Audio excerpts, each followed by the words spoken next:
আম্মুর হাতে বকা খাওয়ার পরেও বাসায় যখন বারবার নতুন সদস্য নিয়ে আসি আম্মু তো প্রচুর বিরক্ত। হ্যালো এভরিওয়ান, আসসালামু আলাইকুম। আপনারা গেস করতে থাকেন আমি কোন নতুন সদস্য নিয়ে এসেছি, আর সেই নতুন সদস্যের জন্যই আজকে একটা বিশেষ জিনিস তৈরি করতে যাচ্ছি, যেই জিনিসটা দেখে আপনারা তো অবাক হবেনই, সঙ্গে আমি নিজেও অনেক বেশি স্যাটিসফাইড। নিজের জন্য যদি এরকম একটা স্যাটিসফাইড জিনিস তৈরি করতে পারতাম তাহলে তো ভীষণ ভালো হতো, বাট নিজের জন্য তো আর করতে পারবো না, কারণ অত বড় জিনিস আমার পক্ষে সম্ভব না করা। তাই আমার ছোট্ট কিউটি পাইদের জন্য এই বিশেষ আয়োজন, যেই আয়োজনটা আপনারা দেখতেই পাচ্ছেন, ছোট্ট একটা সুইমিং পুল যার মধ্যে ওরা সাঁতার কাটবে। আর তাদের সাঁতার কাটা দেখে আমার নিজের সাঁতার কাটার শখটা মিটবে। যাই হোক, আপনারা দেখতে থাকেন। ওদেরকে এত সুন্দর করে সাঁতার কাটার জন্য একটা স্পেস করে দিয়েছে।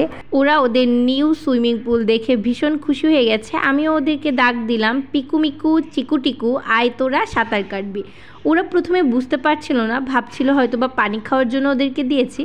ফার্স্টে পিকু নামলো, তারপরে মিকু নামলো, তারপরে চিকু আর টুকু বাইরে দাঁড়িয়ে আছে, তারপর পরপর ওরাও নেমে গেল। আমার তো ওদের সাঁতার কাটা দেখে ভীষণ মজা হচ্ছিল।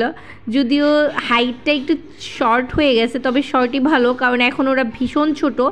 বেশি বড় করতে গেলে ওরা দেখা যাবে চুবুনি খাবে, আর ওরা ভিজে ছ্যাঁতছিতি হয়ে যাবে আর মারা যেতে পারে। তাই আপাততর জন্য ছোট সুইমিং পুল করে দিয়েছে। আর ওদের এরকম খেলা দেখে আমার তো খুব মজা লাগছিল। আমি ওই তো বলে না, শখের তলা 80 টাকা, আমার শখ একদম পূরণ হয়ে গেছে। আমি যা চেয়েছি পেয়েছি, আলহামদুলিল্লাহ। সবাই আমার পিকু মিকুদের জন্য দোয়া করবেন, ওরা যেন খুব সহি সালামতভাবে বড় হতে পারে। আর আমার ব্লগটি যারা পুরোটুকু দেখেছেন তাদের জন্য অসংখ্য অসংখ্য ধন্যবাদ। দেখা হবে নেক্সট কোনো ব্লগে, সেই পর্যন্ত ভালো থাকেন, আল্লাহ হাফেজ।